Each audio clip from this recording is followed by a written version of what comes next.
శుభోదయం మిత్రులారా, వార్తా కథనంపై విశ్లేషణ కార్యక్రమం టీజీటీవీ మార్నింగ్ న్యూస్ కు స్వాగతం. నేను మీ జర్నలిస్ట్ సత్య. ముందుగా రాష్ట్రంలో జరుగుతున్న రాజకీయ పరిణామాలను కనుక పరిశీలించినట్లయితే సుప్రీంకోర్టు ఆదేశాలను బేఖాతరు చేస్తూ 3 నెలల్లోపు ఫిరాయింపు ఎమ్మెల్యేల మీద చర్యలు చేపట్టాలని, విచారణ పూర్తి చేయాలని చెప్పి ఏదైతే సుప్రీంకోర్టు ఇక్కడ ఆదేశాలు జారీ చేసిందో ఆ సుప్రీంకోర్టు ఆదేశాలను పాటించాలని చెప్పి కోర్టు ధిక్కరణ కింద ఇక్కడ బీఆర్ఎస్ పార్టీ సుప్రీంకోర్టులో పిటిషన్ దాఖలు చేసిన విషయమై ఈరోజు అక్కడ విచారణ జరగనున్నది.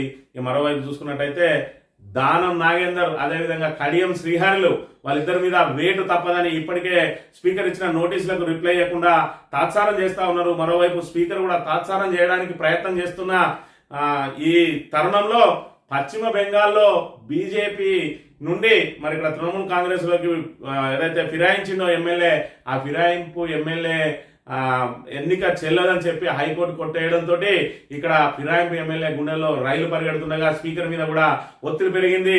మరొక ఏదైతే ఇప్పుడు బీఆర్ఎస్ పార్టీ ఆధారాలు చూపెడతా ఉన్నదో ఆధారాలకు అనుగుణంగా ఫిరాయింపు ఎమ్మెల్యేల మీద కూడా చర్యలు చేపట్టని పక్షంలో ఖచ్చితంగా కోర్టులు జోక్యం చేసుకొని కోర్టులు చర్యలు చేపడితే స్పీకర్ కు అవమానంగా ఉంటది. స్పీకర్ ఏదైతే తన హోదాను ఇక్కడ తగ్గించుకున్నట్టు అయితే కాబట్టి ఇక్కడ మీమాంసలో ఉన్నది. ఈ రోజు ఇక్కడ ఏదైతే వాళ్ళ మీద చర్యలు చేపట్టడమా లేదంటే ఇక్కడ వాళ్ళను దాటబోత ధోరణితోటి ప్రయత్నం చేయడమా అని చెప్పి చేస్తున్న తరుణంలో దానం నాగేందర్ కాంగ్రెస్ పార్టీ టికెట్ మీద ఎంపీగా పోటీ చేసింది కాబట్టి ఆయన మీద ఖచ్చితంగా చర్యలు తీసుకోవాల్సిన ఆగత్యం ఉన్నది. అదేవిధంగా ఇక్కడ కడియం శ్రీహరి కూడా తన కుమార్తె కోసం ఇక్కడ కాంగ్రెస్ పార్టీ తరఫున ప్రచారం చేసిన అంశం కూడా ఆయన మీద కూడా వేటుపడే అవకాశం ఉంది. కాబట్టి వాళ్ళిద్దరు రాజీనామా వైపే మొగ్గు చూపుతున్నట్టుగా కనబడతా ఉన్నది. ఏది ఏమైనా ఈ రోజు ఏదైతే సుప్రీంకోర్టులో జరగబోయే విచారణ ద్వారా ఇక్కడ వీళ్ళ భౌతికం తేలనున్నది. ఏది ఏమైనా ఖచ్చితంగా ఇక్కడ నెల 2 నెలలు 3 నెలలు ఆలస్యమైనా ఖచ్చితంగా 10 స్థానాల్లో ఉప ఎన్నికలు తప్పవని అయితే మేధావులు చెప్తున్న పరిస్థితిని మనం ఇక్కడ గమనించవచ్చు. మరోవైపు చూసుకున్నట్టయితే పత్తి రైతు ఏదైతే అకాల వర్షాల నుంచి అవన్నీ దాటుకొని వచ్చి ఇలా ఏదైతే కొనుగోలు కేంద్రాలకు తీసుకొని వస్తా ఉన్నారో పత్తిని, ఆ పత్తి రైతు పాలిట ఇక్కడ ఈ ప్రభుత్వ విధానాలు శాపంగా మారుతా ఉన్నాయి. క్వింటాల్ ఏదైతే ఎకరాకు 7 క్వింటాలు మాత్రమే సేకరిస్తామని, అదేవిధంగా తేమ ఉంటే తీసుకోమని చెప్పి ఒకవైపు, మరోవైపు మిల్లర్లు ఈ రోజు నుంచి పత్తి కొనుగోలు బంద్ చేస్తామని చెప్పి మరోవైపు ఇటు చూసుకున్నట్టయితే ఏదైతే ధాన్యం కొనుగోలు కేంద్రాల్లో కూడా ఇప్పటి వరకు కొనుగోలు వేగం పెరగలేదు. ఆ కొనుగోలును కూడా సకాలంలో కొనుక్కోకపోతే వాళ్ళు కూడా ఏదైతే దళాలను ఆశ్రయించాల్సిన దుస్థితి వచ్చిన నేపథ్యంలో బీఆర్ఎస్ అప్పుడే ఇక్కడ ఓటమి నుంచి తేరుకొని యథావిధిగా మళ్ళీ తన ప్రతిపక్ష పాత్రను పోషిస్తా ఉన్నది. రైతులకు బాసరగా నిలుస్తూ మళ్ళీ ప్రభుత్వం మీద ఖచ్చితంగా ఒత్తిడి తెచ్చే ప్రయత్నం చేస్తున్న పరిస్థితిని కూడా ఇక్కడ ప్రధానంగా గమనించాలి. స్థానికంగా మంతని నియోజకవర్గానికి సంబంధించిన వార్తలు కనుక పరిశీలించినట్టయితే బీసీ ఏదైతే ఆ విద్య, ఉద్యోగ, రాజకీయ రంగాలలో బీసీలకు 42% రిజర్వేషన్ అమలు చేస్తామని చెప్పి హామీ ఇచ్చిన కాంగ్రెస్ ప్రభుత్వం ఈ రోజు పార్టీ పరంగా 42% రిజర్వేషన్లు ఇచ్చి స్థానిక సంస్థల ఎన్నికల్లో చేతులు దులుపుకునే ప్రయత్నం చేస్తా ఉన్నది. ఖచ్చితంగా 42% అమలు చేయాలి, అది రాజ్యాంగబద్ధంగా అమలు చేయాలని చెప్పి బీసీ జేఏసీ ఇచ్చిన పిలుపు మేరకు నిన్నటి రోజున ఇక్కడ బీసీ ఏదైతే ఆ జేఏసీ చైర్మన్ అభ్యర్థి చైర్మన్ వాళ్ళ ఆధ్వర్యంలో నిన్నటి రోజున సెటినర్ కాలనీలో ఏదైతే రన్ ఫర్ సోషల్ జస్టిస్ కార్యక్రమం జరిగింది. దానికి ముఖ్య అతిథిగా జిల్లా పరిషత్ మాజీ చైర్మన్, మాజీ ఎమ్మెల్యే పుట్టా మధుకర్ గారు హాజరై ఇక్కడ ఏదైతే ప్రభుత్వం మీద ఒత్తిడి తెచ్చే ప్రయత్నం చేసిన అంశాన్ని కూడా మనం చూడవచ్చు. బీసీ రిజర్వేషన్ అమలు చేయాలి. మంత్రి మాజీ ఎమ్మెల్యే పుట్టా మధుకర్ కేంద్ర రాష్ట్ర ప్రభుత్వాలకు చిత్తశుద్ధి ఉంటే బీసీ రిజర్వేషన్ అమలు చేయాలని మంత్రి మాజీ ఎమ్మెల్యే పుట్టా మధుకర్ డిమాండ్ చేశారు. ఇచ్చిన హామీలు అమలు చేయకుండా అన్ని వర్గాలను ముఖ్యంగా బీసీలను కాంగ్రెస్ మోసం చేసిందని మండిపడ్డారు. తెలంగాణ బీసీ జేఏసీ పిలుపు మేరకు నల్లవేలి శంకర్ ఆధ్వర్యంలో ఆదివారం రామగిరి రాణి రుద్రమదేవి స్టేడియం నుంచి పన్నూరు సెంటర్ వరకు రన్ ఫర్ సోషల్ జస్టిస్ కార్యక్రమం నిర్వహించగా ఆయన హాజరై మాట్లాడారు. న్యాయబద్ధమైన రిజర్వేషన్ తప్పనిసరిగా అమలు చేయాలన్నదే బీసీ ఆకాంక్షలు స్పష్టం చేశారు. బీసీలకు 42% అమలు చేయకుండా ఎన్నికలకు వెళ్తే ఊరుకునేది లేదు అని చెప్పి నిన్నటి రోజున ఆయన చెప్పిన అంశాన్ని మనం ఇక్కడ గమనించవచ్చు. నిన్న ఆయన చెప్పిన అంశాన్ని ఆయన మాటల్లో కనుక విన్నట్టయితే ఏ బీసీ రిజర్వేషన్ అయితే విద్య, ఉద్యోగ, రాజకీయ రిజర్వేషన్లను బీసీలంతా కూడా కోరుతా ఉన్నారో ఇట్టి రిజర్వేషన్ న్యాయబద్ధమైన రిజర్వేషన్ ఇది ఖచ్చితంగా అమలు చేయాల్సినటువంటి ఈ యొక్క ఆకాంక్ష బీసీలది. ఇప్పుడు కూడా బీసీలు రిజర్వేషన్లు అడుగుతా ఉన్నారంటే దానికి అవమానపడాల్సిన పార్టీలు ఈ దేశంలో కాంగ్రెస్ పార్టీ, బీజేపీ పార్టీ అనేది ఈ సందర్భంగా ఈ సమాజం అంతా గమనించాలని, ఈ దేశాన్ని సింహభాగం పాలించినటువంటి పాలకులు బాబాసాహెబ్ బిఆర్ అంబేద్కర్ గారు గొప్పగా రాసినటువంటి రాజ్యాంగాన్ని అర్థం చేసుకొని పరిపాలించలేదు అనడానికి నిలువుటెద్దు సాక్ష్యమే ఇవాళ ఇంకా కూడా ఎక్కువ సంఖ్యలో ఈ దేశంలో కుల వృత్తుల ఆధారంగా పనులు చేసి దాని రక్తాన్ని దారవోసి కట్టినటువంటి ట్యాక్సీలతో బతుకుతున్నటువంటి ఈ ప్రభుత్వాలను నడిపిస్తున్నటువంటి ఏ పాలకులైతే ఉన్నారో ఆ పాలకులకు కనీస అవగాహన లేదు కనుక ఇప్పటికైనా కళ్ళు తెరవాలి. ఎవరైతే అధికారంలో ఉన్నారో కేంద్రంలో కావచ్చు, రాష్ట్రంలో కావచ్చు, వాళ్ళు కళ్ళు తెరవాల్సిన అవసరం ఉన్నది. ఇలా బీసీ రిజర్వేషన్ కు సంబంధించి ఒకవైపు ఇప్పుడు కాంగ్రెస్ పార్టీ బీజేపీ మీద నెట్టేసే ప్రయత్నం చేస్తా ఉన్నది. బీజేపీ ఏమో మరి మేము దేశవ్యాప్తంగా కులగణన చేస్తా ఉన్నాం, అది మీరు ఇచ్చిన హామీ మరి ఇక్కడ మీరు ఏ విధంగా అమలు చేస్తూ చేయరన్న సందంగా వ్యవహరిస్తా ఉన్నది. మొత్తానికైతే 6 గ్యారెంటీల పేరుతోటి 420 హామీల పేరుతోటి జనాలను ఏ విధంగా అయితే మోసం చేసిండ్రో, సబ్బండ వర్గాలను ఏ విధంగా మోసం చేసిండ్రో, బీసీ సమాజాన్ని అంతా కూడా ఆ సూర్యుడు ఇటుమొలిసినా ఈ చంద్రుడు అటుమొలిసినా కూడా 42% ఇచ్చి తీరుతామని చెప్పి ప్రగల్భాలు పలికినటువంటి తెలంగాణ ముఖ్యమంత్రి రేవంత్ రెడ్డి ఈ రోజు కోర్టులు అడ్డం వస్తున్నాయని చెప్పి మళ్ళీ ఇక్కడ దాన్ని ఏదైతే పాత రిజర్వేషన్ పద్ధతిని కొనసాగించడానికి ప్రయత్నం చేస్తా ఉన్నాడు. దానికి మేము పార్టీ పరంగా రిజర్వేషన్లు ఇస్తామని అంటా ఉన్నారు. ఒకసారి ఈ రిజర్వేషన్ల గురించి కనుక ఆలోచన చేసుకున్నట్టయితే గతంలో జరిగిన ఎన్నికల్లో చూసుకున్నట్టయితే పార్టీలు 50% పైగా బీసీలకు ఇచ్చినాయి. అది కాదు పార్టీల పరంగా ఇవ్వడం కాదు, ఇది రాజ్యాంగబద్ధంగా అమలైతే బీసీలకు హక్కుగా మారుతుంది. మీరు ఏదైతే బీసీలను మోసం చేయడానికి, ఓట్లు దండుకోవడానికి, వాళ్ళ చెవులను సంతోష పెట్టడానికి 42% ఇస్తాం, ఖచ్చితంగా ఇచ్చి తీరుతామని చెప్పి అది ఇక్కడ ఏదైతే జీవో ద్వారానో లేదంటే మరి ఇక్కడ శాసనసభలో తీర్మానం ద్వారానో అమలయ్యే అవకాశం లేదు. అది ఖచ్చితంగా పార్లమెంట్ లో చట్టం చేయాల్సిందే, 9th షెడ్యూల్లో చేర్చాల్సిందే అని తెలిసినప్పటికీ అది ఆచరణ సాధ్యం కాదని తెలిసి కూడా ఇవాళ 6 గ్యారెంటీలు ఏ విధంగానైతే ఆచరణ సాధ్యానికి నోసుకోవడం లేదో, 710 రోజులైనా కూడా ఇప్పటి వరకు 100 రోజులలో చేస్తా ఉన్నటువంటి మరి ఇక్కడ అమలు చేస్తా ఉన్న గ్యారెంటీలు 6 గ్యారెంటీల్లో ఏ ఒక్క గ్యారెంటీ కూడా పరిపూర్ణంగా అమలు కాలేదు. మళ్ళీ దానికి తోడు ఇవాళ బీసీ రిజర్వేషన్ల పేరుతోటి మరి ఇక్కడ ఏదైతే అధికారంలోకి వచ్చిందో, బీసీలను నిండా ముంచిందో, ఇవాళ బీసీలకు పంగనామం పెట్టడానికి ఈ రోజున మరి ఇక్కడ కేబినెట్ సమావేశం నిర్వహించబోతా ఉన్నారు. దానిలో మేము పాత పద్ధతిలో నిర్వహిస్తామని చెప్పకుండా దాన్ని అందంగా మరి ఇక్కడ ఏదైతే అసలు విషయాన్ని పక్కకు పెట్టి మేము 42% పార్టీ పరంగా ఇచ్చి ఎన్నికలకు వెళ్ళబోతున్నామని చెప్పి దాన్ని ఆ ద్రోహాన్ని మరి ఇక్కడ ఏదైతే ఒక వినసొంపుగా చెప్పే ప్రయత్నం చేస్తా ఉన్నారు. ఏది ఏమైనా 42% కనుక రిజర్వేషన్ కల్పించి తీరకపోతే అది ఖచ్చితంగా బీసీలకు కాంగ్రెస్ ప్రభుత్వం చేసిన ద్రోహమే. ఇక 42% తోటి కనుక నోటిఫికేషన్ ఇవ్వకపోతే పాత రిజర్వేషన్ పద్ధతిలో కనుక ఇచ్చినట్టు ఉంటే ఖచ్చితంగా బీసీలందరూ కూడా ఏకం కావాలి. కాంగ్రెస్ పార్టీకి బీసీలందరూ కలిసి బుద్ధి చెప్పాల్సిన అవసరం ఉన్నది. కాంగ్రెస్ కు డిపాజిట్ రాకుండా తిప్పికొట్టాలి. అదేవిధంగా ఏదైతే కేంద్రంలో అధికారంలో చోద్యం చూస్తున్నటువంటి బీజేపీ ఎట్టి పరిస్థితులలో స్థానిక సంస్థలలో మరి ఇక్కడ కనీసం ఖాతా తెరవది, అది అందరికీ తెలిసిన విషయమే. అయినా ఆ పార్టీని మొత్తానికే ఊళ్ళలోకి రాకుండా ప్రయత్నం చేయాలి. ఇలా జూబ్లీ హిల్స్ లో డిపాజిట్ కూడా రాని బీజేపీ నాయకులు కాంగ్రెస్ గెలితే సంకలు గుద్దుకుంటా ఉన్నారంటే వాళ్ళ అక్రమ కలయిక ఏ విధంగా ఉన్నదో మనం ఇక్కడ అర్థం చేసుకోవచ్చు. వార్తా కథనాలను కనుక పరిశీలించినట్లయితే ముందుగా నమస్తే తెలంగాణలో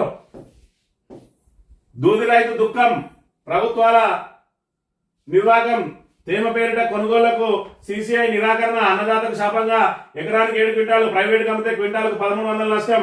నేటి నుంచి జిన్నింగ్ మిల్లుల మూసివేత, సర్కారు కొర్రీలు పెడుతుండటంతో పత్తి రైతు చిత్తవుతున్నారు. కేంద్ర ప్రభుత్వ రంగ సంస్థ cotton corporation of India private company అవతారం ఎత్తడంతో ఆదిలాబాద్ జిల్లాలో పత్తి రైతుల పరిస్థితి అధ్వానంగా తయారైంది.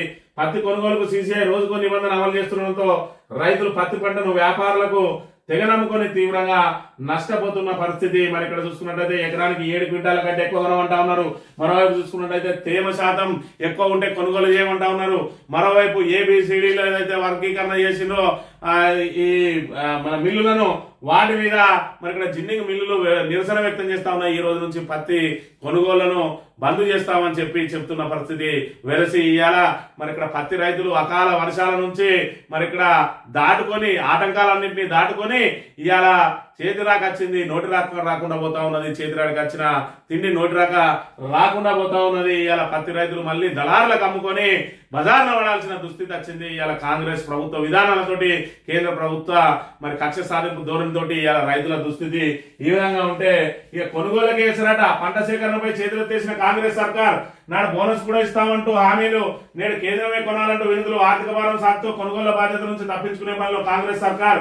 కేంద్ర ప్రభుత్వం దయగలిస్తేనే జొన్న, మక్క, సోయా కొనుగోలు, లేదంటే రైతు ఆగమే అని చెప్పి ఇక్కడ మొక్కజొన్న, సోయా, అదే విధంగా మరి జొన్న, మక్క, సోయా ఏవైతే ఉన్నాయో పంటలు వీటన్నింటినీ కూడా కేంద్ర ప్రభుత్వమే కొనుగోలు చేయాలని రాష్ట్ర ప్రభుత్వమే కొనుగోలు చేయాలని కేంద్ర ప్రభుత్వం. దాంతో రైతులు వాళ్ళు కూడా దళారులకే మరి ఇక్కడ ఏదైతే ఆ వడ్డీకి పావుచేరుకు అమ్ముకోవాల్సిన దుస్థితి ఏర్పడ్డది. దాంతో ఆల్రెడీ ఇక్కడ రంగంలోకి మరి ఇక్కడ దిగిండ్రు ఆల్రెడీ బీఆర్ఎస్ నాయకులను. మరి ఇక్కడ మళ్ళీ ఫీల్డ్ మీదకి వచ్చి రైతులకు అండదండగా నిలబడే పరిస్థితి కూడా మనం ఇక్కడ చూడాలి. రైతులను దగా చేస్తున్న సర్కార్. వానాకాలం వడ్ల కొనుగోలులో రాష్ట్ర ప్రభుత్వం నిర్లక్ష్యం. సన్న వడ్లకు బోనస్ 200 కోట్లు విడుదల చేయాలంటున్న హరీష్ రావు. మల్లారం ధాన్యం కొనుగోలు కేంద్రం సందర్శన అని చెప్పి మరి ఆల్రెడీ ధాన్యం కొనుగోలు కేంద్రాల్లో వేగవంతం చేయాలి. ధాన్యం కొనుగోలు ఇలా చూసుకున్నట్లయితే అకాల వర్షాలతో ఇప్పటికే రైతులు అనేక రకాలుగా నష్టపోయినారు. ఆల్రెడీ మొట్టమొదటి వచ్చిన పంటది ఆల్రెడీ వానకు వర్షార్పణం అయిపోయింది. మరి ఇక్కడ మీరు కొనుగోలు చేపట్టకుండా రైతులను తాత్సారం చేసి వాళ్ళు దళారులకు అమ్ముకునే విధంగా మరి ఇక్కడ మీరు రైతుల మీద ఒత్తిడి తెచ్చే ప్రయత్నం ఏదైతే చేస్తా ఉన్నారో, అదేవిధంగా మక్క, జొన్న, సోయా మరి ఆ రైతులకు కూడా మరి ఇక్కడ కేంద్రమే కొనుగోలు చేయాలని రాష్ట్రం మేము కొనుగోలు చేయమని కేంద్రం ఈ విధంగా రైతులను రెండు మరి కేంద్ర రాష్ట్ర ప్రభుత్వాలు రెండు కూడా మరి ఇలా నానా ఇబ్బందులకు గురి చేస్తా ఉన్నాయని చెప్పి ఇక్కడ బీఆర్ఎస్ మరి ఇక్కడ పెద్ద ఎత్తున ఆందోళన కూడా మరి దిగుతున్న పరిస్థితి కూడా చూడవచ్చు. ఇక ప్రభుత్వాల నిర్వాహకం పత్తి రైతుకు శాపం. రైతులు గోసపడుతుంటే కేంద్ర రాష్ట్రం మొద్దు నిద్ర. కొనుగోళ్ల సంక్షోభానికి 2 ప్రభుత్వాలే కారణం.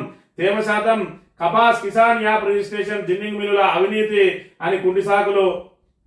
ఈ కొర్రీలతో కొనుగోలును నిరాకరిస్తున్న సిసిఐ. పత్తి రైతు కనీస మద్దతు ధర దక్కడం లేదు. నెలలో కేవలం 1,12,000 టన్నులే కొనుగోలు. కేంద్రంపై ముఖ్యమంత్రి, ఎంపీలు ఒత్తిడి తేవాలి. BRS working president KCR. మరి ఇక్కడ చూసుకున్నట్టయితే తేమ శాతం, Kapas, Kisan app registration, ginning మిల్లుల అవినీతితోటే ఇక్కడ కొనుగోలు చేస్తలేమని చెప్పి సిసిఐ చెప్తా ఉన్నది. మరోవైపు జిన్నింగ్ మిల్లులు ఈ ఏదైతే కేంద్ర ప్రభుత్వానికి సంబంధించిన అధికారులు ఎవరైతే ఉన్నారో వాళ్ళ వేధింపులతోటి మేము ఇలా పత్తులు కొనుగోలు చేయలేకపోతా ఉన్నామని చెప్పి మరి ఇక్కడ పత్తి కొనుగోలను మూకుమ్మడిగా బంద్ చేసే పరిస్థితి జరుగుతూ ఉన్నది. ఒకవైపు ధాన్యం కొనుగోలులో ఈ దుస్థితి ఉన్నది. మరోవైపు చూసుకున్నట్టయితే మరి ఇక్కడ పత్తి విషయంలో ఈ విధంగా ఉన్నది. అదేవిధంగా జొన్న, మొక్కజొన్న, సోయా మరి ఇక్కడ దాని విషయంలో కూడా అదే విధంగా ఉంటే ఈ ఆఖరికి రైతులు ఆత్మహత్యకు మరి ఇక్కడ గురవుతున్న పరిస్థితి కూడా చూడాలి. ఇద్దరు పత్తి రైతులు ఆత్మహత్య. అధిక వర్షాలతో దెబ్బతిన్న పంటలు అప్పు తెచ్చే దారి కానరాక బలవన్మరణం. ఆసిఫాబాద్ జిల్లా వేంపల్లి, గంగాపూర్ గ్రామాల్లో విషాదం అని చెప్పి ఒకవైపు కేంద్ర రాష్ట్ర ప్రభుత్వాల మరి ఇక్కడ ఈ నిర్లక్ష్య ధోరణితోటి మరి ఇక్కడ రైతులు ఏ విధంగా ఇబ్బందులు పడతారో చూసినాం. ఒక్క యూరియా బస్తా కోసం రోడ్ల మీద ఏ విధంగా పడిగాపులు కాసిరు. మరి అదే విధంగా రైతులను అకాల వర్షం ఏ విధంగా దెబ్బతీసింది. ఇవన్నీ దాటుకుంటూ వచ్చిన రైతులేమో వాటిని అమ్ముకోలేక ఇబ్బందులు పడతా ఉన్నారు.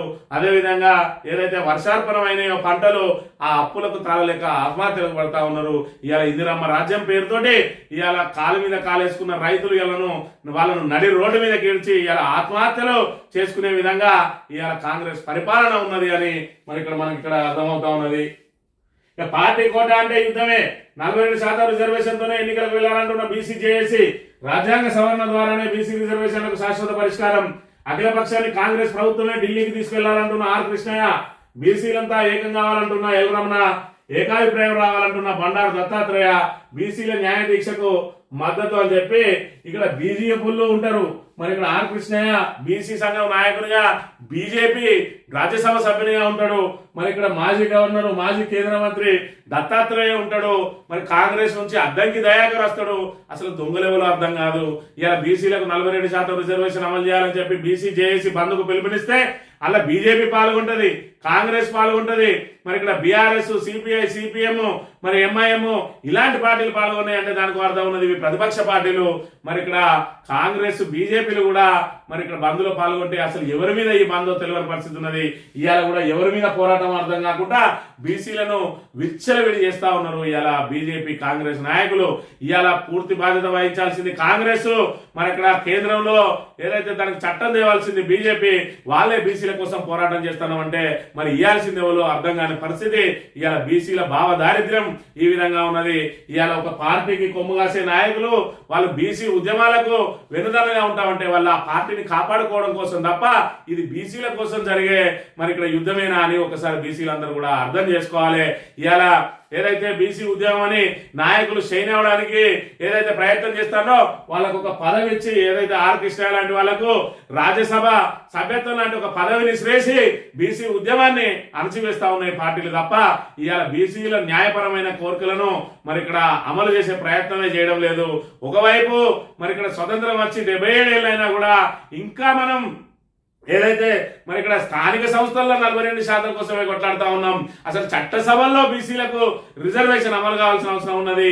మరి ఇక్కడ ఏదైతే ఈ బీసీ నాయకులు ఉన్నారో నిజమైన బీసీ నాయకులు అసలు ఏదైతే బీసీ ఉద్యమం జరగాల్సింది చట్టసభల్లో రాజకీయంగా రిజర్వేషన్ కల్పించాలి. బీసీలకు రాజకీయ రిజర్వేషన్ చట్టసభల్లో అమలు చేయాలి, స్థానిక సంస్థల్లో కాదు. స్థానిక సంస్థలలో ఖచ్చితంగా రెడ్డి రావుల కంటే ఎక్కువ బీసీలే ఉంటారు.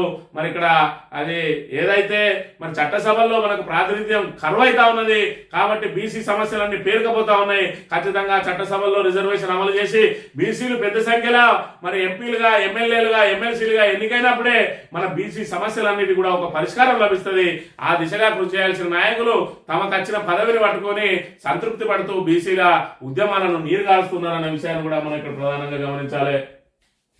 ఇక లూట్ సోర్సింగ్, సొంత ఖాతాల్లో ఏడాదికి 160 కోట్లు, మంత్రులు, ఎమ్మెల్యేలు, ఐఏఎస్ల బినామీల చేతుల్లో అవుట్సోర్సింగ్ ఏజెన్సీల ఇష్టారాజ్యం, కాంట్రాక్ట్ అవుట్సోర్సింగ్ ఉద్యోగుల జీతాలు పక్కదారి, బోగస్ ఉద్యోగుల జాబితాలు సృష్టిస్తున్న ఏజెన్సీలు పనిచేయని వారి పేరిట ఏటా 100 కోట్ల మీద ఐఎస్ పోర్టల్లో ఇంతవరకు పూర్తిగా నమోదు కానీ నిజమైన అవుట్సోర్స్ ఉద్యోగుల డాటా వివరాల నమోదులో జాప్యంపై అనుమానాలు ఎన్నో అని చెప్పి మరి గతంలో ఏదైతే ఉమ్మడి కర్నూలు జిల్లా కానీ ఆదిలాబాద్ జిల్లా కానీ చూసుకున్నట్టయితే వారధి ద్వారా మరి అవుట్సోర్సింగ్ నియామకాలు చేసేది. దాంతో ఆ వారధి సంస్థ ద్వారానే మరి ఇక్కడ వాళ్ళకి జీతాలు చెల్లించేది. ఆ అవుట్సోర్సింగ్ ఉద్యోగులు ఎవరు, వాళ్ళ విషయాలేంది, వాళ్ళది ఆధార్ కార్డు, వాళ్ళ సర్టిఫికెట్లు అన్ని కూడా ఆన్లైన్లో మరి ఇక్కడ నమోదు చేసేది. ఆ ఉద్యోగుల సంఖ్యతో పాటు వాళ్ళ అర్హత కూడా మనకు కనబడేది. మరి ఉద్యోగ నియామకాలు కూడా అలా ఏదైతే వాళ్ళు అప్లై చేసుకున్నారో ఆ మెరిట్ ఆధారంగా చేసేది. ఇలా ఏదైతే అవుట్ సోర్సింగ్ ఏజెన్సీలకు ఇచ్చిండ్రు ఆ ఏజెన్సీలు ఎంతమందిని వాళ్ళు అయితే ఇచ్చిండ్రో అంతమంది ఉద్యోగులు పెట్టుకోక బినామీ పేర్లతోటి సుమారు 160 కోట్లు ఇప్పటికే కాజేస్తా ఉన్నారట. మరి ఇక్కడ ఏటా 160 కోట్లు కాజేస్తా ఉన్నారు అని అంటే దీని వెనుక మరి ఇక్కడ మంత్రుల బినామీలు, ఎమ్మెల్యేల బినామీలు, అదే విధంగా ఏదైతే ఐఏఎస్ల బినామీలు కూడా ఉన్నారట. మరి ఇక్కడ ఇటీవలనే మన ఏదైతే రామగుండం మెడికల్ కాలేజీకి సంబంధించి కలెక్టరే మరి ఇక్కడ దానికి ఒక ప్రకటన ఇవ్వాల్సి వచ్చింది. ఉద్యోగాలు, ఎలాంటి ఉద్యోగాలు కూడా ఇక్కడ ఇస్తలేం కాబట్టి ఎవరు కూడా దళారులకు డబ్బులు ఇవ్వద్దని. ఇక్కడ ఏజెన్సీ తీసుకున్న నాయకుడు ఇక్కడ స్థానిక మంత్రికి మరి ఇక్కడ సమీప బంధువు వాళ్ళ తమ్మునికి బినామీ, దాంతో మరి ఇక్కడ ఒక్కొక్క ఉద్యోగాన్ని 5 నుంచి 6 లక్షలకు అమ్ముకొని ఇవాళ మరి అక్కడ ఏదైతే సగానికి పైగా, రాష్ట్రంలో సగానికి పైగా ఏజెన్సీలు ఆయన చేతిలో ఉన్నాయట. దాని వెనుక ఉన్న బినామీ ఎవరు, ఆ పూర్తి వివరాలు కూడా త్వరలోనే మరి ఇక్కడ వెల్లడిస్తాం. ఇక రాజీనామా దిశగా దానం కడియం, ఫిరాయింపులపై స్పీకర్ వేడి తప్పదని నిర్ధారణ, అనర్హతతో పరువు పోగొట్టుకోవడం కంటే రాజీనామా చేయడమే మేలైన నిర్ణయం. ఇప్పటి వరకు విచారణకు హాజరు కానీ ఆ ఇద్దరు బీఆర్ఎస్ పిటిషన్లపై నేడు సుప్రీంకోర్టులో విచారణ అని చెప్పి ఇక్కడ రాజీనామా దిశగా దానం కడియం అంటే దానం నాగేంద్ర ఆల్రెడీ కాంగ్రెస్ నుంచి పోటీ చేసిండు, ఇప్పుడు నేను ఇంకా బీఆర్ఎస్ లోనే ఉన్నా అని చెప్పి మరి ఆ ఫిరాయింపు ఎమ్మెల్యేలు 8 మంది ఏదైతే చెప్తా ఉన్నారో ఈ ఇద్దరు ఆ విషయం చెప్పడానికి లేదు. ఎందుకంటే ఇలా బిడ్డను కాంగ్రెస్ తరఫున నిలబెట్టి ఈయన విస్తృతంగా ప్రచారం చేసిండు. ఆ తర్వాత ఈయన ఏకంగా కాంగ్రెస్ అభ్యర్థిగా ఎంపీగా రంగంలో దిగిండు. ఈ ఇద్దరి మీద అనర్హత వేటు వేయక తప్పని పరిస్థితి ఉన్నది స్పీకర్ కాబట్టి మరి ఇక్కడ వీళ్ళిద్దరు వేటు వేయించుకొని పరువు తీసుకునే కంటే మరి గౌరవంగా రాజీనామా చేసి మళ్ళీ నిలబడాలని మరి ఇక్కడ పార్టీ నుంచి కూడా ఒత్తిడేస్తా ఉన్నది. మేము ఒకవేళ ఓడిపోయినా కూడా మాకు మళ్ళీ ఏదైతే ఎమ్మెల్సీలుగా మమ్మల్ని నియామకం చేయాలని చెప్పి మరి వీళ్ళు ఏదైతే అధిష్టానం నుంచి స్పష్టమైన హామీ కావాలని చెప్పి వీళ్ళు తిరుగుతున్న పరిస్థితి. ఏది ఏమైనా కూడా పశ్చిమ బెంగాల్లో బీజేపీ నుంచి తృణమూల్ కాంగ్రెస్ లకు పోయినటువంటి ఎమ్మెల్యే మీద ఏ విధంగా అయితే కోర్టు వేటేసిందో ఇవాళ ఖచ్చితంగా ఈ 10 మంది మీద కూడా వేటు వేయక తప్పని పరిస్థితి స్పీకర్ కి ఏర్పడ్డది. దాంతో స్పీకర్ మీద మరింత ఒత్తిడి తెచ్చే కార్యక్రమంలో భాగంగా ఆల్రెడీ పిటిషన్ వేసింది. ఇవాళ స్పీకర్ ఏదైతే కోర్టు ధిక్కరణకు పాల్పడ్డాడని అదే విధంగా 10 మందిని కూడా అనర్హులుగా ప్రకటించాలని చెప్పి మరో పిటిషన్ వేసింది. ఈ రెండు కూడా ఈ రోజు విచారణకు రాబోతా ఉన్నాయి. ఇవాళ కోర్టు దాని మీద పూర్తి స్థాయిలో తీర్పు ఇవ్వకుండా కొంత గడువు ఇచ్చి ఈ గడువు లోపల పూర్తి చేయమని చెప్పే అవకాశాలు ఉన్నాయి. ఈ గడువు లోపల వీళ్ళిద్దరు వచ్చి సమాధానం చెప్పే అవకాశం లేదు కాబట్టి ఖచ్చితంగా వీళ్ళిద్దరు రాజీనామా చేస్తారు. వీళ్ళతో పాటు వాళ్ళ మీద కూడా వేటు పడుతుంది. ఉప ఎన్నికలు 10 స్థానాలలో ఉప ఎన్నికలు రాబోతా ఉన్నాయి. ఇది కదా నిజమైన సవాల్ అన్నట్టుగా మారబోతా ఉన్నది రేవంత్ రెడ్డికి. ఒక్క జూబ్లీ హిల్స్ ఎన్నికలో అక్కడ మొత్తం యంత్రాంగాన్ని అంతా పెట్టి మంత్రాంగం చేసి మరి ఇక్కడ అధికారం దుర్వినియోగం చేసి దొంగ ఓట్లు వేయించుకొని విచ్చలవిడిగా డబ్బులు వంచి మరి ఇక్కడ మొత్తం ఆ జూబ్లీ హిల్స్ ను హస్తగతం చేసుకున్నటువంటి మరి రేవంత్ రెడ్డి ఇలా 10 చోట్ల వస్తే ఆ 10 చోట్ల నీ యంత్రాంగాన్ని ఏ విధంగా మరి నువ్వు గుప్పిట్లో పెట్టుకుంటావో, ఏ విధంగా దొంగోట్లు నమోదు చేయించగలుగుతావో అప్పుడు పూర్తి స్థాయిలో తెలుస్తుంది. ఆ లోపలనే స్థానిక సంస్థల ఎన్నికలు మరి పెట్టక తప్పని పరిస్థితి. ఇవాళ 42% ఇచ్చే పరిస్థితిలో రేవంత్ రెడ్డి లేడు.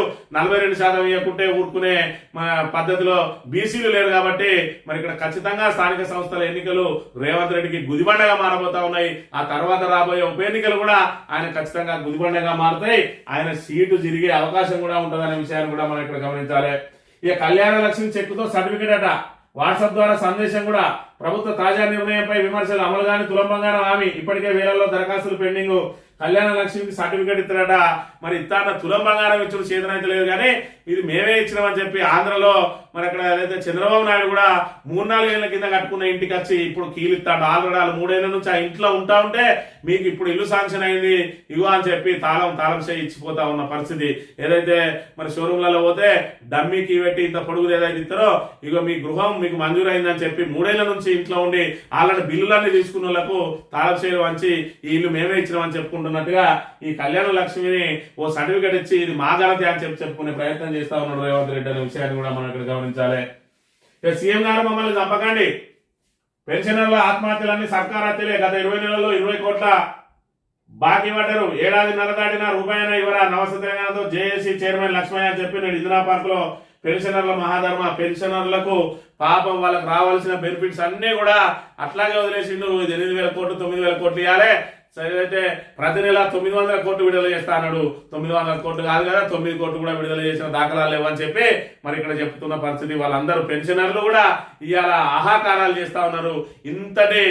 ఇంతమంది ఇటు రైతులు, ఇటు పెన్షనర్లు, ఇటు ఆటో డ్రైవర్లు, ఇటు విద్యార్థులు, ఇటు ఉద్యోగులు, ఇటు నిరుద్యోగులు, ఇటు మహిళలు, సబ్బండ వర్గాలు మరి ఇబ్బందులు పడుతున్న వేళ మాది ఇందిరమ్మ రాజ్యం ప్రజాప్రభుత్వం అని ఇంకా నిస్సిగ్గుగా చెప్తున్న పరిస్థితిని అయితే మనం ఇక్కడ చూడవచ్చు. ఇక ఆగి ఉన్న లారీని ఢీకొట్టిన ఆర్టీసీ బస్సు. 2 మృతి 6 గాయాలు. ఆర్టీసీ బస్సులకు ఏమైందో కానీ నిత్యం రోజుకొక సంఘటన జరుగుతూ ఉన్నది. మరి ఆర్టీసీ బస్సుల నిర్లక్ష్యమా లేదంటే వరుస సంఘటనలు లేదని ఒక ఇష్యూ జరిగితే అది మరి కొనసాగుతూ ఉంటుంది. ఆనవాయితీగా జరుగుతూ ఉన్నాయి. మరి అనేక మంది ప్రాణాలు కోల్పోతున్న ఆర్టీసీ ఆ డ్రైవర్లకు ఒకసారి వాళ్ళకు పూర్తి స్థాయిలో మళ్ళీ కౌన్సిలింగ్ చేయాల్సిన బాధ్యత అయితే మరి గవర్నమెంట్ మీద ఉన్నది. ఇక సాక్షి దినపత్రిక విషయానికి వస్తే టీచర్ల టెట్ తత్తరపడట. సుప్రీంకోర్టు తీర్పుతో టెట్ తప్పనిసరి. రాష్ట్రంలో 45,000 మందికి పైగా ప్రభుత్వ టీచర్లకు లేని అర్హత. ఇన్ సర్వీస్ టీచర్లకు సిలబస్ భయం. సైన్స్ టీచర్లకు మేథ్స్ గండం. మ్యాథ్స్ బోధిస్తున్న వారికి సైన్స్ గురువులు. పరీక్ష కోసం సెలవులు. ప్రత్యేక ట్యూషన్లు తీసుకుంటూ తిప్పలు. పాఠాలు చెప్పిన గురువులే ఇప్పుడు విద్యార్థులు. అర్థం కాని ఆన్లైన్ కోచింగ్. టెట్ నుంచి మినహాయింపు ఇవ్వాలంటూ ఉపాధ్యాయ సంఘాల ఒత్తిడి. టీచర్ల మెడకు ఇలా టెట్ కత్తిలాగా వేలాడుతా ఉన్నది. సుమారు 45,000 మంది ఎవరైతే టీచర్లు ఉన్నారో ఆ టీచర్లకు టెట్ తప్పనిసరి చేసింది. మరి వీళ్లకు ఆ 2 సార్లు 3 సార్లు అవకాశం ఇచ్చింది. ఆ 2-3 సార్లు లోపల కూడా టెట్ ఉత్తీర్ణులు కాకపోతే వాళ్ళ ఉద్యోగమే ఊస్ట్ అవుతుంది. కాబట్టి ఇవాళ వాళ్ళు పాపం సెలవులు పెట్టుకొని చదవాల్సిన దుస్థితి ఏర్పడ్డది. మరి ఇక్కడ ఎప్పుడో ఆ చదివి అప్పుడే ఉద్యోగంలోకి వచ్చే ముందే టెట్ రాసినట్టయితే అన్ని సబ్జెక్టుల మీద అవగాహన ఉండేది. ఇవాళ సైన్స్ టీచర్లు పూర్తిగా సైన్స్ మీదనే కేటాయించిండు. టెట్కు పోతే సైన్స్ మ్యాథ్స్ అన్ని కలిపి ఉంటాయి కాబట్టి మరి సైన్స్ బోధించడానికి మ్యాథ్స్ బోధించడానికి సైన్స్ తోటి తిప్పలుగా మారుతా ఉన్నాయి. కాబట్టి వీళ్ళు కూడా ట్యూషన్ పోవాల్సిన పరిస్థితి ఏర్పడ్డదట. మంత్రి పదవులకు ఫార్ములా అట.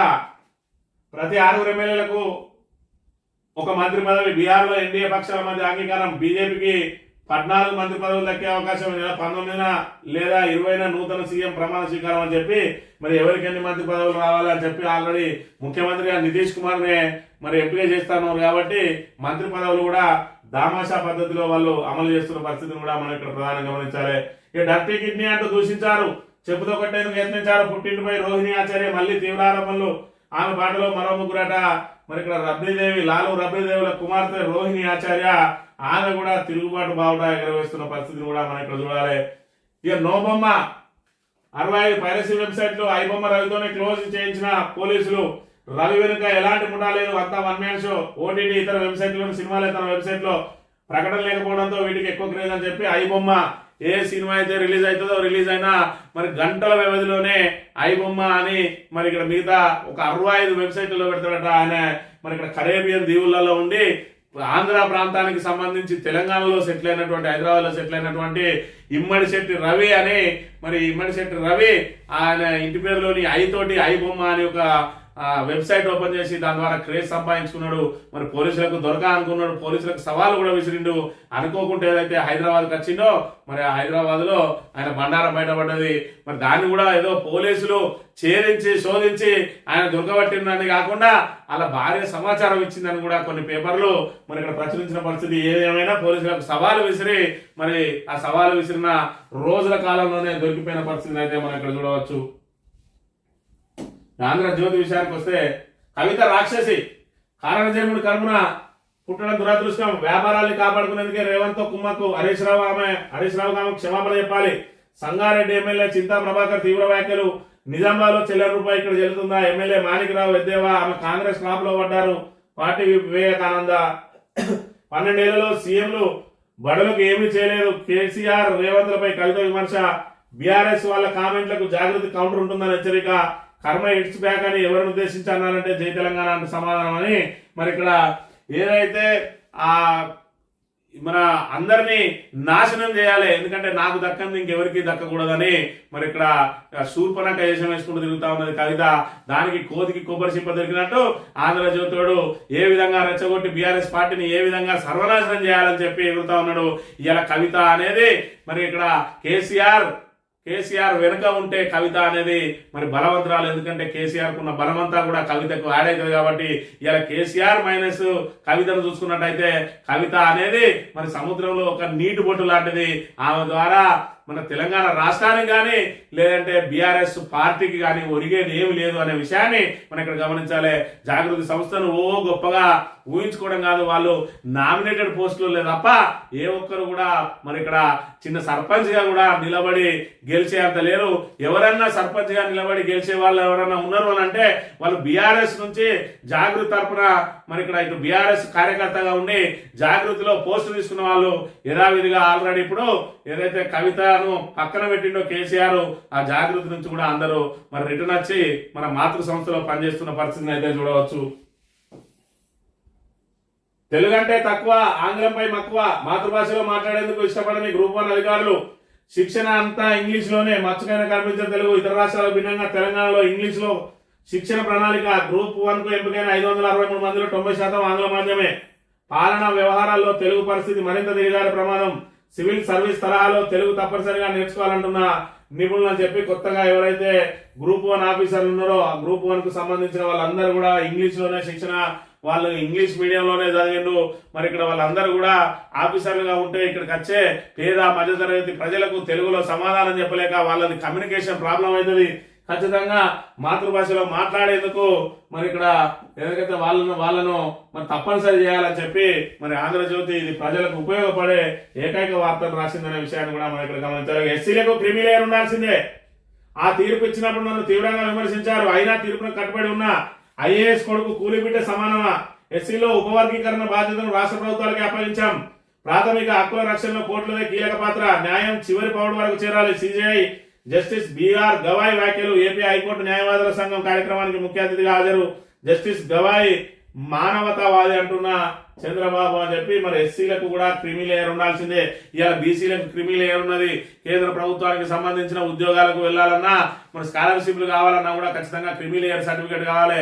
క్రిమి లేయర్ అంటే ఆర్థికంగా ఉన్నత స్థితిలో ఉన్న వాళ్ళకు బీసీ రిజర్వేషన్ ఏ విధంగా అయితే వర్తించదో ఆర్థికంగా ఉన్నత స్థితిలో ఉన్న వాళ్ళకు ఎస్సీ రిజర్వేషన్ కూడా వర్తించకూడదు అని చెప్పి మరి ఏదైతే సిజేఐ చెప్తున్న పరిస్థితిని మనం ఇక్కడ గమనించవచ్చు. ఇక భూత వైద్యులట ఢిల్లీ పేలుళ్ల కేసులో వైట్ కాలర్ ఉగ్రవాదంపై పోలీసుల దృష్టి, ఆచూకీ లేకుండా పోయిన 15 మంది డాక్టర్లు, మరో 200 మంది పైన దర్యాప్తు సంస్థల నిఘా. ప్రియాంక శర్మ అనే వైద్యురాల అరెస్టు, విడుదల, ఆమె సెల్ ఫోన్ ఓ SIM card seize. Umar Nabi సహచరుడు రషీద్ అలీ అరెస్టు, పేరిన I-20 కార్ రిజిస్ట్రేషన్ రషీద్ పేరిటే ఉన్నది. భూత వైద్యులు అంటే మరి ఇక్కడ ఏదైతే వైద్యం చేసి అందరి ప్రాణాలు కాపాడాల్సిన వైట్ కాలర్ మరి ఉద్యోగులు, వైట్ కాలర్ జాబ్ చేసే వాళ్ళు ఇవాళ వాళ్ళే ఉగ్రవాదులుగా మారి మరి ఇక్కడ ఒక భూతం లాగా తయారైనరు. మరి పూర్తి స్థాయిలో ఇవాళ డాక్టర్లే మరి ఇక్కడ ఉగ్రవాదులుగా మారిండ్రు అని అంటే ఇది జీర్ణించుకోలేని విషయం. అంటే పాకిస్తాన్ ఉగ్రవాదం ఏ విధంగా ప్రేరేపిస్తా ఉన్నది అంటే ముస్లిం అయ్యి ఉంటే వాళ్ళని ముస్లింలను ఉగ్రవాదులుగా మార్చడానికి వాళ్ళు ఎంత ఉన్నత చదువులు చదివినా కూడా వాళ్ళ మెదడులో విషం ఏ విధంగా నాటగలుగుతున్నారు అన్నది దీని ద్వారా తెల్లమైంది. ఇవాళ ఏదో చదువు రాని వాళ్ళు, ఏదో చిన్న చితక పని చేసుకునే వాళ్ళు పైసలకు ఆశపడి మరి ఉగ్రవాదం వైపు పోతా ఉన్నారు అని అంటే దాన్ని కొంతవరకు అర్థం చేసుకోవచ్చు. కానీ పూర్తి స్థాయిలో మరి ఇక్కడ వైట్ కాలర్ జాబ్ చేసుకుంటూ ఇవాళ ప్రజల ప్రాణాలను కాపాడాల్సినటువంటి మేధావులు కూడా ఉగ్రవాదుల పట్ల ఉగ్రవాదానికి ఆకర్షితులై ప్రజల ప్రాణాలు తీయడానికి మరి ఇక్కడ సిద్ధపడ్డారు. అంటే మరి ఉగ్రవాదం ఏ రీతిలో వేలుకుంటుందో కూడా మనం ఇక్కడ చూడాలి. డయాలసిస్ దోపిడీ అట, ప్రైవేట్ ఏజెన్సీలకు భారీగా లాభం. ఒక్కో డయాలసిస్ కు 1820 చెల్లిస్తున్న ప్రభుత్వం. ప్రైవేట్ ఆసుపత్రుల్లో ఆరోగ్యశ్రీ కింద ఇవే సేవలకు 1350, సర్కారీ కేంద్రాల్లో భారీగా ధర పెంపు. గత ప్రభుత్వ హయాంలో నిర్ణయం 2022 వరకు 1375, ఆ తర్వాత 1820. అధికారులు ఏజెన్సీలు మిలాఖతై పెంచుకుంటున్నట్లు ఆరోపణలు. డయాలసిస్ కేంద్రాలకు ఉచితంగా స్థలం, విద్యుత్, నీరు ఇస్తున్న సర్కారు. పీపీపీ పద్ధతిలో రక్తశుద్ధి సేవలు అడ్డగోలు పెంపై ప్రభుత్వ ఆగ్రహం. పూర్తిస్థాయి విచారణకు రంగం సిద్ధం. రేట్లు తగ్గించే యోచన 22 నెలలు అవుతుంది, 23 నెలలు దాటిపోయింది. మరి ఇక్కడ ఇప్పుడు కంటపడ్డదట వీళ్ళకు. మరి ఇక్కడ ఏదైతే ఆ డయాలసిస్ కేంద్రాలు పెడతా ఉన్నారో గవర్నమెంట్ హాస్పిటల్లో పెట్టేటి కూడా నిర్వహణ బాధ్యత ప్రైవేట్కి ఇస్తా ఉన్నారు. ఏదైతే పీపీపీ పద్ధతులు అంటే నీళ్లు, కరెంటు కానీ అదేవిధంగా స్థలము, రూములు వాళ్ళు ఇస్తే దానికి సంబంధించిన ఎక్విప్మెంట్ అంతా ప్రైవేట్ వాళ్ళు తెచ్చుకొని ఒక్కో డయాలసిస్ కు మరి ఇక్కడ 1820 ఇస్తున్నారట. అదే ప్రైవేట్ హాస్పిటల్లో మొత్తం వాళ్ళే అన్ని అరేంజ్ చేసుకుంటారు, వాళ్ళకు మాత్రం 1350 ఇస్తా ఉన్నారు. మరి వ్యత్యాసం అంతా ఎందుకు అని అంటే మరి అధికారుల జేబులు నిండాలంటే ఇలాంటి కొన్ని చేయక తప్పదు అనే విషయాన్ని కూడా చూడాలి. ఐబొమ్మ క్లోజ్, బప్పన్ టీవీ కూడా బంద్ అట. మొత్తానికైతే మరి ఇక్కడ ఛాలెంజ్ చేసి మరి మూసుకోవాల్సిన పరిస్థితి వచ్చింది. ఇక జూబ్లీ ఎన్నిక తర్వాత హిందువుల్లో కసి పెరిగింది. మనం అంతా ఓటు బ్యాంక్ గా మారాలి. తెలంగాణ, ఆంధ్రప్రదేశ్ లో మతం మారిన వారు తిరిగి రావాలి. హిందూ ధర్మం కోసం పనిచేయాలి. కేంద్ర మంత్రి బండి సంజయ్ వ్యాఖ్యలు కేవలం హిందుత్వాన్ని నమ్ముకొని, దేవుణ్ణి నమ్ముకొని అసలు ఏమాత్రం తెలివి లేని మరి అసమర్థ నాయకుడు ఎవరాయాలంటే బండి సంజయ్. ఈయనకు ఒక విజన్ లేదు, ఒక మిషన్ లేదు. కరీంనగర్ నియోజకవర్గాన్ని ఏ విధంగా అభివృద్ధి చేయాలనే దానిలో ఎలాంటి మరి అది లేదు. రెండోసారి ఎంపీ అయిండు, అయినా కూడా ఇంకా దేవుడి పేరు చెప్పుకునే బతుకుతా ఉన్నాడు తప్ప మరి ఇక్కడ విద్యార్థులను కానీ, ఉద్యోగులను కానీ, నిరుద్యోగులను కానీ, మరి డెవలప్మెంట్ విషయంలో కానీ అసలు కరీంనగర్ నియోజకవర్గానికి, ఉమ్మడి ఏదైతే పార్లమెంట్ నియోజకవర్గానికి ఏ విధమైన ప్రణాళికలు, ఏ విధంగా వారిని అమలు చేయాలి, ఏ విధంగా అభివృద్ధి కార్యక్రమాలు చేపట్టాలని ఏమి లేదు.